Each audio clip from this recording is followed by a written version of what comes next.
من عمل صالحا من ذكر أو أنثى فلنحيينه حياة طيبة. وقال في موضع آخر: يا أيها الذين آمنوا توبوا إلى الله توبة نصوحا عسى ربكم أن يكفر عنكم سيئاتكم ويدخلكم جنات تجري من تحتها الأنهار. وقال النبي صلى الله عليه وسلم: من بنى مسجدا لله فبنى الله له بيتا في الجنة، أو كما قال عليه الصلاة والسلام. صدق الله العظيم وصدق رسوله النبي الكريم، ونحن على ذلك لمن الشاهدين والشاكرين. بلغ العلا بكماله كشف الدجى بجماله حسنت جميع خصاله صلوا عليه وآله. اللهم صل على محمد وعلى آل محمد كما صليت على إبراهيم وعلى آل إبراهيم إنك حميد مجيد. ہر سمت مچلتی کرنوں نے افسون شب غم توڑ دیا. اب جاگ اٹھے ہیں دیوانے دنیا کو جگا کر دم لیں گے. یہ بات آیا ہے دنیا پر ہم پھول بھی ہیں تلوار بھی ہیں، یا بزم جہاں مہکائیں گے یا خون میں نہا کر دم لیں گے. سوچا ہے کفیل اب کچھ بھی ہو ہر حال میں اپنا حق لیں گے. عزت سے جئیں تو جی لیں گے یا جام شہادت پی لیں گے. میری زندگی کا مقصد میرے دین کی سرفرازی، اسی لیے میں مسلمان، اسی لیے میں نمازی. میں کوشش کروں گا کہ آپ حضرات ذہن بنائیں اور قرآن کو سمجھنے کی، حدیث کو سمجھنے کی نیت کر لیں اور نیت کو صاف کر کے سنیں کہ جو سنیں گے انشاءاللہ اس پر عمل کریں گے. ورنہ رات بھر سننے اگر سنانے کا موقع ملے صرف سن کے سنی بن گئے تو کوئی فائدہ نہیں. ہمیں سن کر اس پر عمل کرنا ہے. عمل سے زندگی بنتی ہے، جنت بھی جہنم بھی. یہ خاکی اپنی فطرت میں نہ نوری ہے نہ ناری. معلوم یہ ہوا سننے سنانے سے، جاننے سے یا علم سے اس وقت تک فائدہ نہیں ہوگا جب تک ہم اس پر عمل نہ کر لیں.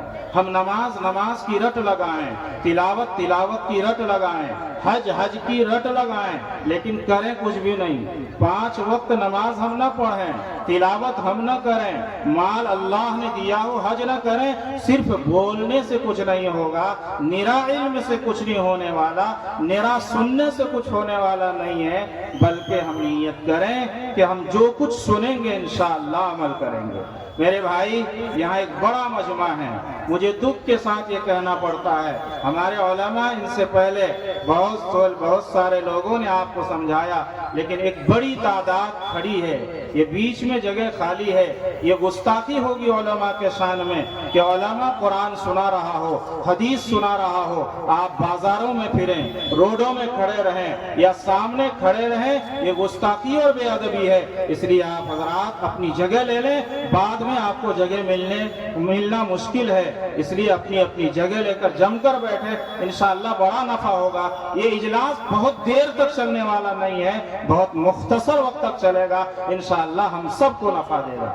میرے بھائیوں، ہمیں قرآن کریم کے طرز پر اور قرآن کریم نے جو ہمیں سبق دیا ہے اس کے مطابق زندگی گزارنا ہے۔ وہی آدمی کامیاب ہے جو عمل کے ساتھ اس دنیا میں جو سنا، جو سیکھا، جو قرآن نے بتلایا، جو رسول اللہ صلی اللہ علیہ وسلم کے احادیث مبارک سے ہم سمجھ رہے ہیں، اگر اس پر ہم عمل کر رہے ہیں، یقین جانیے دنیا میں بھی جنت والی زندگی ملے گی اور مرنے کے بعد بھی جنت والی زندگی ملے گی۔ یہاں ایک بڑی تعداد ہماری ماں بہنوں کی بھی ہے۔ ہماری ماں بہنیں آج صرف یہ سمجھ رہی ہیں کہ ہمارا کام ہے گھر کا کام کر لینا، بیوی بچوں کو پال لینا اور شوہر کو یا گھر والوں کو کھانا پکا کر کھلا لینا، اس کے علاوہ ہماری ذمہ داری نہیں۔ میں بتلاؤں گا قرآن نے ماں بہنوں کو کیا ذمہ داری دی، ہمارے بھائیوں کو کیا ذمہ داری دی۔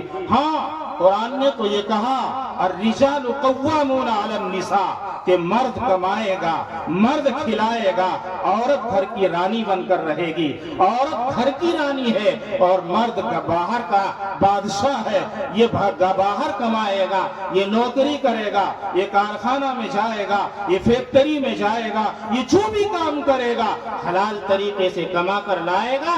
بیوی گھر کی رانی ہے، یہ گھر میں رانی بن کر پردے میں رہ کر اپنے بچوں کی پرورش کرے گی اور ایک مومن عورت کو ثبوت دے گی، اپنے حیا کو چھپائے گی، اپنے جسم کو چھپائے گی، اپنے پردے کا مکمل خیال کرے گی اور اپنے شوہر کی امانت کا خیال کرے گی، اس میں خیانت نہیں کرے گی، اپنے شوہر کی مال کی حفاظت کرے گی۔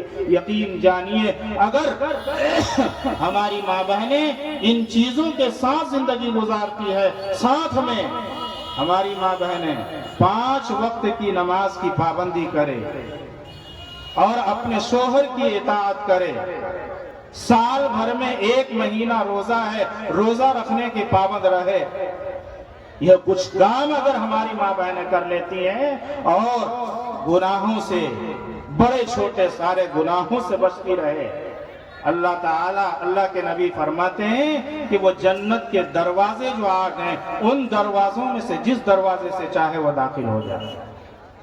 لیکن افسوس کے ساتھ یہ کہنا پڑ رہا ہے کہ آج ہماری ماں بہنوں کی تعداد نماز کے سلسلے میں، تلاوت کے سلسلے میں، روزہ کے سلسلے میں، ساری عبادات کے سلسلے میں بہت پیچھے ہے۔ ہماری ماں بہنوں کی تعداد کا یہ حال ہے کہ اگر 100 عورت ہے ان میں 90 عورت وہ ہے جو نماز پڑھتی ہی نہیں، اور 10 عورت وہ ہے جو پڑھتی ہے تو وہ بھی الحمدللہ الحمدللہ یاد ہے تو دوسری صورت کا پتہ نہیں۔ ایک بڑھیا نماز پڑھ رہی تھی 80 سال کی، اپنی ایک جوان پوتی سے کہا بیٹی تو کیسی نماز پڑھتی؟ میں تو 80 سال سے نمازی ہوں اور سنو میں قرآن جو پڑھتی ہوں پرانے زمانے کے حساب سے کہ دادی قرآن سنا، ایسا قرآن سنائی وہ کہ قرآن سناتے سناتے قرآن کا جنازہ نکالتا ہے۔ اِنَّا أَعْطَيْنَاكَ الْكَوْثَرَ یہ سورت تھی، لیکن اس سورت کو اس نے ایسا بگاڑا اس بوڑھی نے، وہ جیسی پڑھی تھی۔ کیوں؟ اس لیے کہ اس نے کبھی قرآن سیکھنے کا اور قرآن پڑھنے کی ان کو توفیق نہیں ملی، قرآن اپنے استاد سے سیکھنے کا موقع نہیں ملا۔ مسلمانوں، ہمیں ضرورت ہے کہ ہماری ماں بہنوں کو قرآن کی تعلیم دیں اور ہماری ماں بہنوں کو مکتب بھیج کر نماز سکھائیں اور قرآن سکھائیں۔ اگر ہماری ماں پڑھی ہوگی، ہماری بیٹیاں پڑھی ہوگی، یہی کل چل کر ہماری بیٹی میری ماں بنے گی۔ آج کی چھوٹی سی بچی کل کی ماں بنے گی، اور کل ماں نہیں، ان کے پیچھے خاندان ہے۔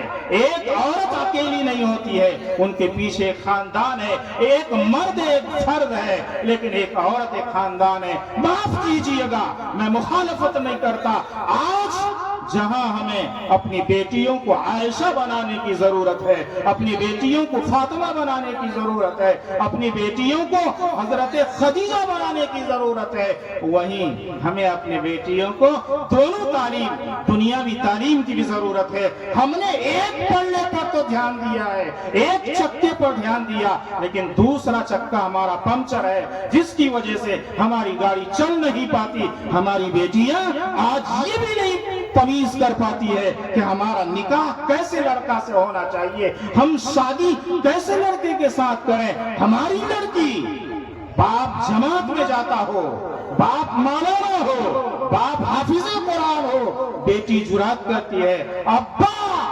آپ کا داماد ایسا ہونا چاہیے جو مولوی نہ ہو، جو جماعتی نہ ہو، جو نمازی نہ ہو، جو دیندار نہ ہو، جو داڑھی والا نہ ہو۔ یہ بیٹی یہ کہتی ہے، وہ در پردہ یہ کہنا چاہتی ہے کہ مسلمان نام کا ہو، کام کا میرا شوہر نہ ہو۔ آپ کا داماد مسلمان کام کا نہ ہو، نام کا ہو جائے۔ مسلمانوں، آج ہماری بیٹیوں کی یہ حالت ہو گئی، کیوں کہ ہم نے اپنے گھر کی تعلیم پر دھیان نہیں دیا، ہم اپنی بیٹیوں کی تعلیم پر دھیان نہیں دیا، ہم اپنی بیٹیوں کو مکتب پڑھانے کی کوشش نہیں کی۔ ہم یہ نہیں کہتے کہ ہماری بیٹیاں اسکول میں نہ پڑھیں، ہماری بیٹیاں اسکول میں پڑھیں، ہماری بیٹیوں کو بھی ڈاکٹر بننا ہے، ہماری بیٹیوں کو بھی جو ہے کیا کہتے ہیں کہ عالمہ بننا ہے، ہماری بیٹیوں کو بھی سائنسداں بننا ہے، لیکن شرط یہ ہے ان کی عفت، ان کی حفاظت، ان کی عزت، ان کی اپنی عزت کی حفاظت سب سے پہلی چیز ہے۔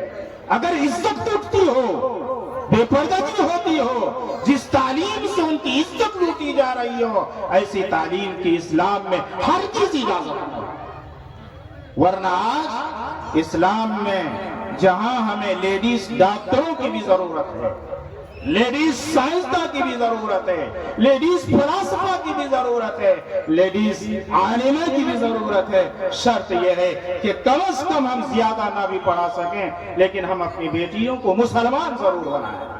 اور مسلمان بننے کے لیے یہ ضروری ہے کہ ہم اپنی چھوٹی چھوٹی بچیوں کو، چھوٹی چھوٹی 7 سال 6 سال کی بیٹیوں کو مکتب ضرور بھیجیں۔ آج ہمارا نوجوان، ہماری بیٹیاں، ہمارا بیٹا پیدا ہوتے ہی انگلش میڈیم میں ڈال دیا جاتا ہے، اور حال یہ ہے کہ وہ آدمی، وہ لڑکا نہ تو قرآن پڑھنا سیکھتا ہے، نہ اللہ کو پہچانتا، نہ رسول اللہ کو پہچانتا، نہ دین اسلام کو پہچانتا۔